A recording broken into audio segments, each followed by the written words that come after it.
नमस्कार बच्चों।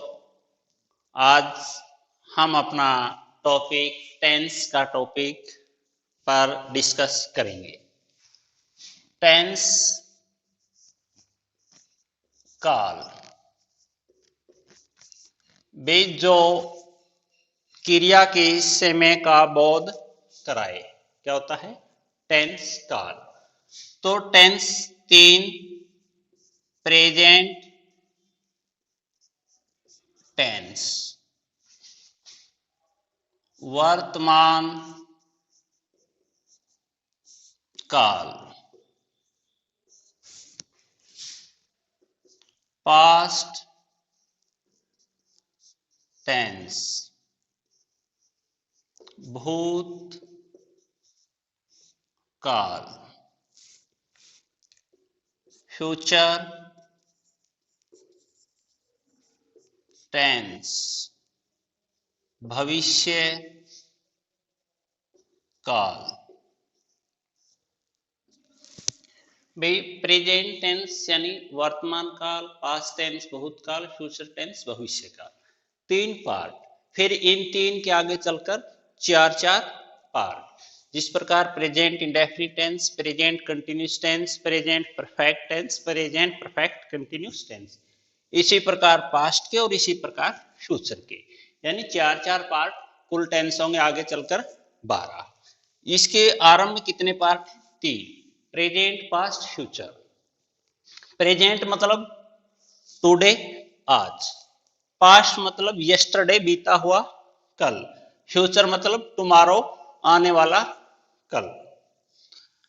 तो इसमें अब हम करेंगे भाई अपनी क्रिया वर्ब, क्रिया, फिर है हेल्पिंग वर्ब, सहायक क्रिया, और मेन वर्ब।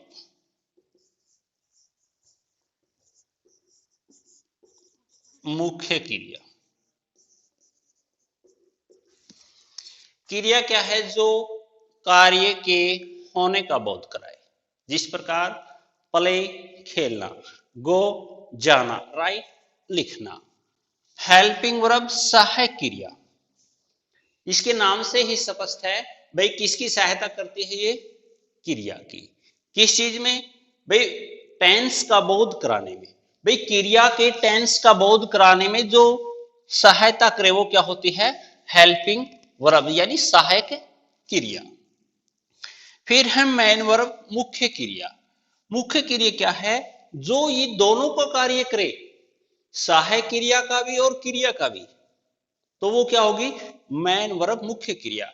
यानी जो कार्य के होने का बोध भी कराए और टेंस का बोध भी कराए, वो क्या होगी? अपनी मेन वर्ब, मुख्य क्रिया। तो अपनी मेन वर्ब तीन है: बी होना, वाज बीन, हैव रखना, हैड हैड, डू करना, डिड डन। तो क्या है जो अपनी ये तीन क्रिया है, ये केवल क्रिया के रूप में भी प्रयोग हो सकती हैं, केवल सहायक क्रिया के रूप में भी प्रयोग हो सकती हैं, और मुख्य क्रिया के रूप में प्रयोग हो सकती है। यानी बी तो कैसे होंगे ये अब आगे करेंगे।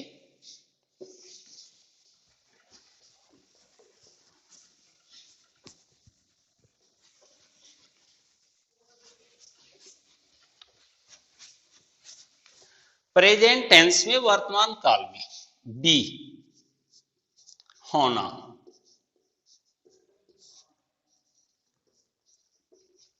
Is am are.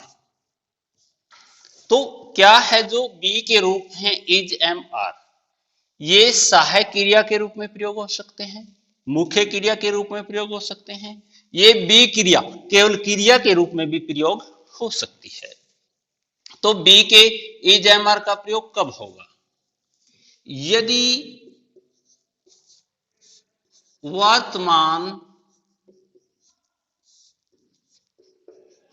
काल में होने का बोध हो तो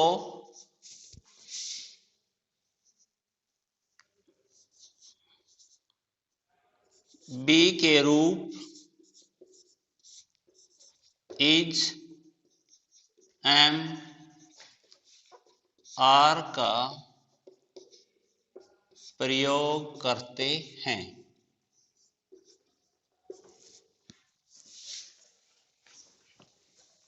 तो क्या है, हमें वर्तमान काल में होने का बोध हो तो बी के रूप इज एम आर का प्रयोग करते हैं।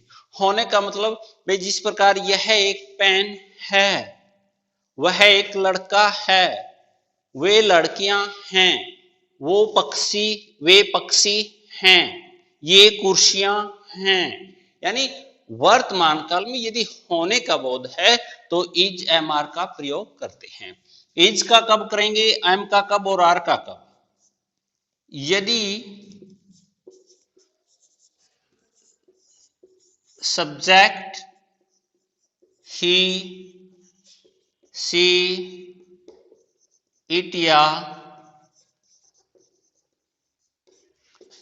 एक वचन संज्ञा है तो इज का प्रयोग करते हैं।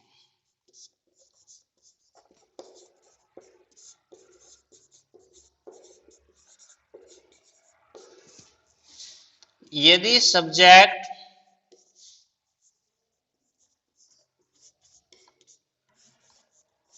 वी यू दे या बहुवचन संज्ञा है तो आर का प्रयोग करते हैं।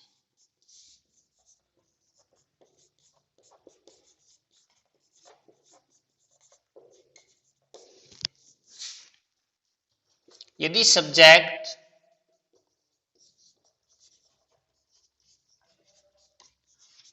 आई है तो एम का प्रयोग करते हैं। तो ये तो अपने क्या है भी सब्जेक्ट के अनुसार इज एम आर का प्रयोग करना है। तो प्रेजेंट टेंस में बी होना इज एम आर कब? यदि वर्तमान काल में होने का बोध है तो बी के रूप इज एम आर का प्रयोग करते हैं। भाई इज कब? यदि सब्जेक्ट ही सी इट या एक वचन संज्ञा है तो इज, यदि सब्जेक्ट वी यू दे या बहुवचन संज्ञा है तो आर, और यदि सब्जेक्ट आई है तो एम।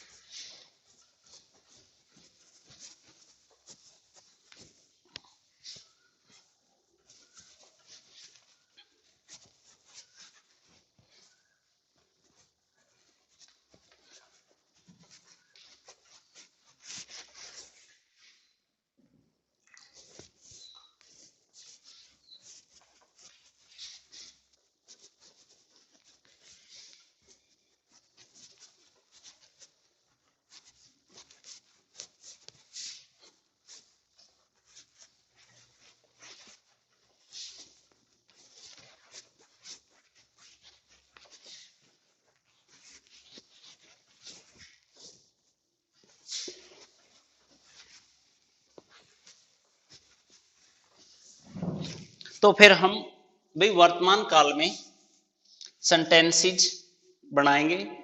भाई कथनात्मक वाक्य और इंटेरोगेटिव प्रश्नवाचक वाक्य। भाई एसरेटिव सेंटेंसेस दो प्रकार के, एफर्मेटिव या सिंपल सेंटेंसेस और नेगेटिव सेंटेंसेस और इंटेरोगेटिव सेंटेंसेस। जो पहला पार्ट है अपना आप इस बोलेंगे सिंपल सेंटेंसेज, यानी साधारण वाक्य, सकारात्मक वाक्य, इसलिए एफर्मेटिव सेंटेंसेज भी बोल सकते हैं। तो इसकी संरचना क्या होगी?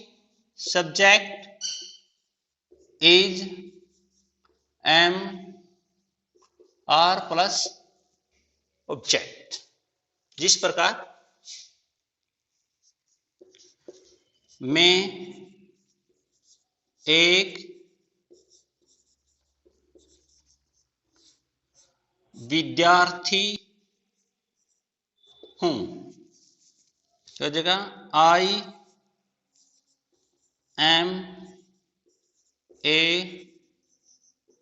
स्टूडेंट। वे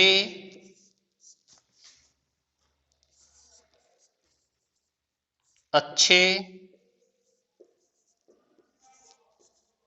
लड़के हैं। सब्जेक्ट अपना वे, दे के साथ आर गुड बॉयज। वह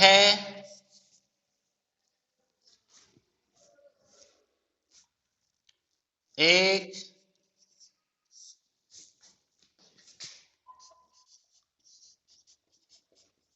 किसान है। He is a farmer. तो क्या है, सकारात्मक वाक्य में सब्जेक्ट एज एम आर क्या बोध है? जिस तरह देखो, मैं एक विद्यार्थी हूं, ये हूं दो बोध कराता है। एक तो है हूं वर्तमान काल का, दूसरा इसका विद्यार्थी होने का बोध कराता है। फिर अगला वाक्य है वे अच्छे लड़के हैं के बोध कराता है वर्तमान काल का। फिर क्या बोध कराता है? वे क्या है? अच्छे लड़के होने का बोध कराता है। फिर वह एक किसान है वर्तमान काल का बोध कराता है। और क्या दूसरा बोध कराता है कि भी वो क्या है? एक किसान, उसके किसान होने का बोध कराता है।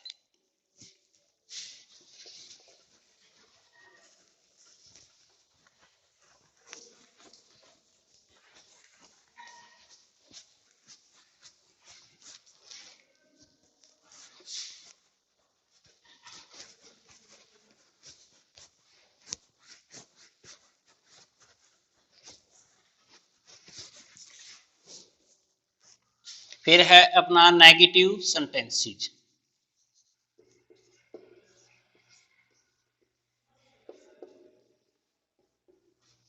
नकारात्मक वाक्य, इसमें subject is am are not object.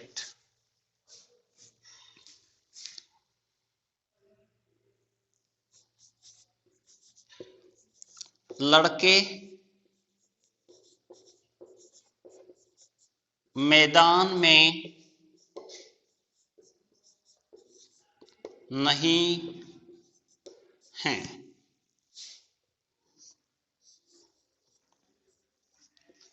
The boys are not in the ground. The boys are not in the ground.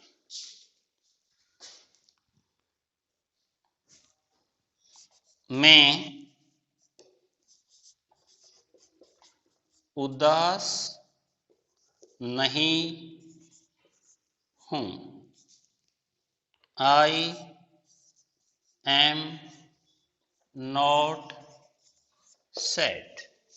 यानी क्या है? देखो, मैं उदास नहीं हूं किसका बोध कराया? वर्तमान काल का। और दूसरा बोध क्या करा भाई? वो क्या है? उदास नहीं है, उदास नहीं होने का बोध कराया। यानी इस एम ने दो काम करे, टेंस का बोध भी कराया और कार्य के होने का भी। मोहित एक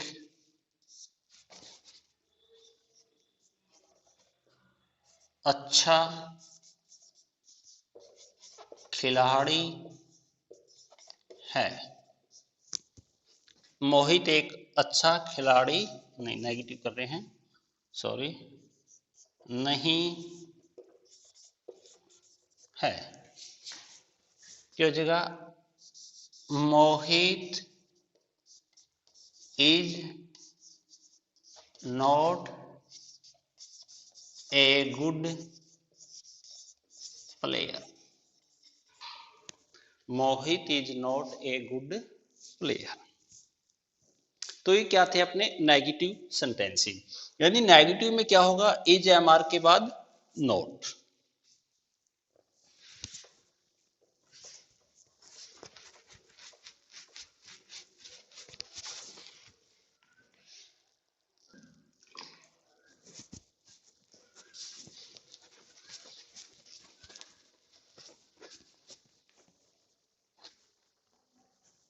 तो फिर क्या है अपने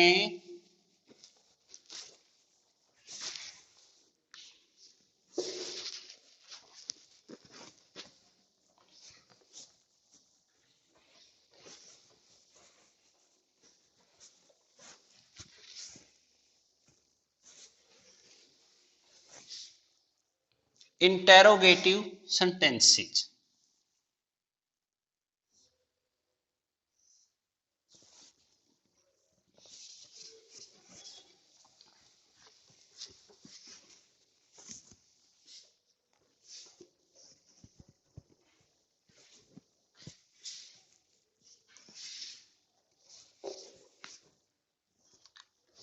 इंटेरोगेटिव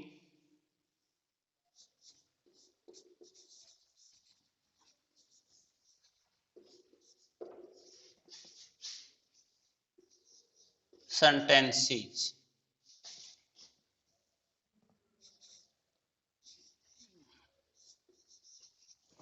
प्रश्नवाचक वाक्य।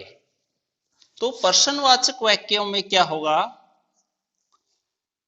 इज यानी जो अपनी मैन वर्ब है वो पहले am are subject plus object, sign of interrogative.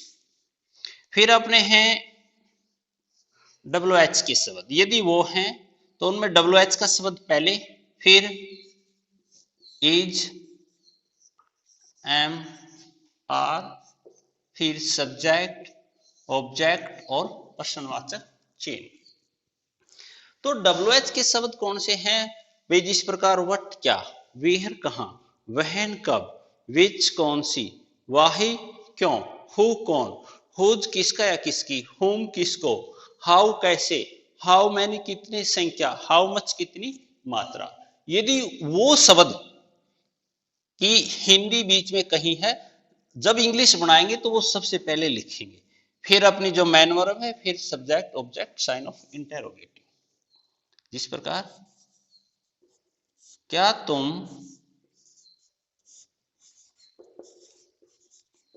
बीमार हो, सब्जेक्ट यू, यू के साथ आर यू इल। तो इधर आर की क्या बोध करा, एक तो वर्तमान का, भाई काल का बोध करा, भाई वर्तमान में बात है। फिर दूसरा बोध करा इसने, भाई क्या है, बीमार होने का। क्या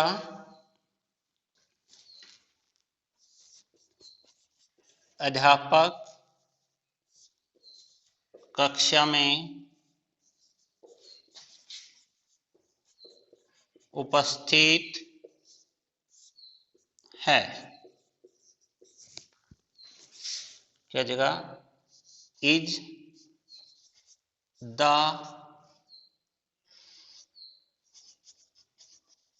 teacher present in the class, is the teacher present in the class.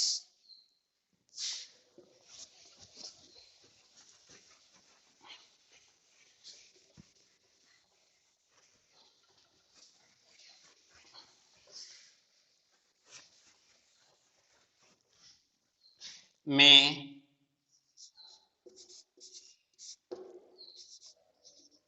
खुश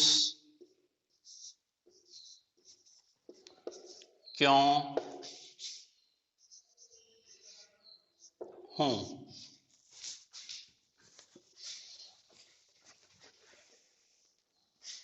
क्या हो जाएगा? सब्जेक्ट है आई के साथ एम, फिर क्यों है। क्यों है तो वाही एम आई हैप्पी।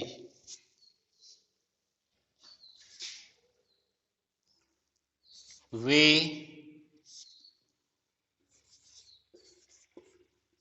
कहाँ हैं? Where are they. तो क्या है इधर? हैं, दोनों बोध कराव है, टेंस का भी और वे यानी कहां उनके होने का भी, वे के होने का भी। तो अपना क्या था भाई?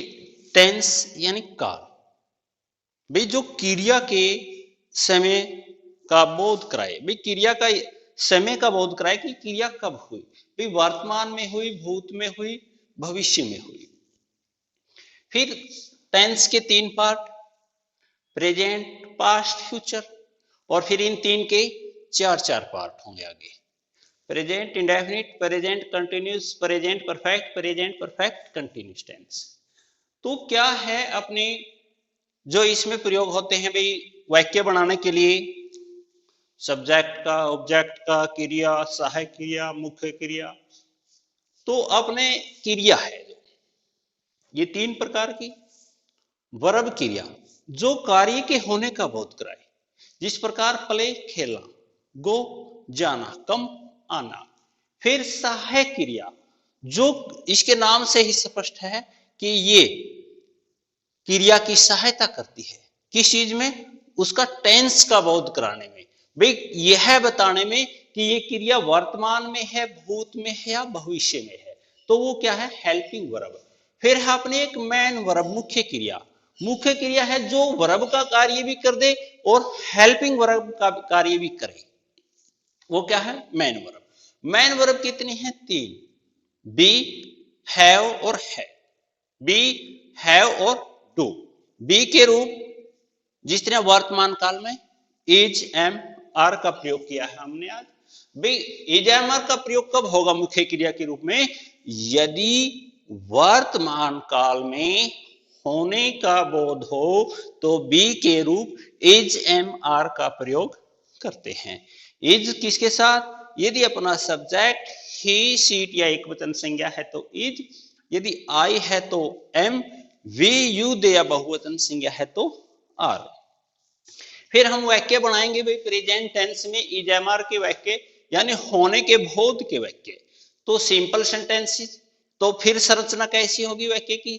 Subject is, am, are, object.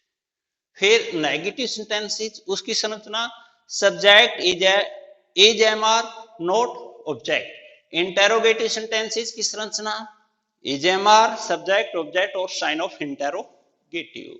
और यदि कोई डब्ल्यू एच का शब्द है तो वो कहां लगाएंगे? हम सबसे पहले लगाएंगे। तो ये था अपना आज भाई वर्तमान काल में बी जो क्रिया है मैन वर्ब के रूप में उसके रूप इज, एम, आर का प्रयोग।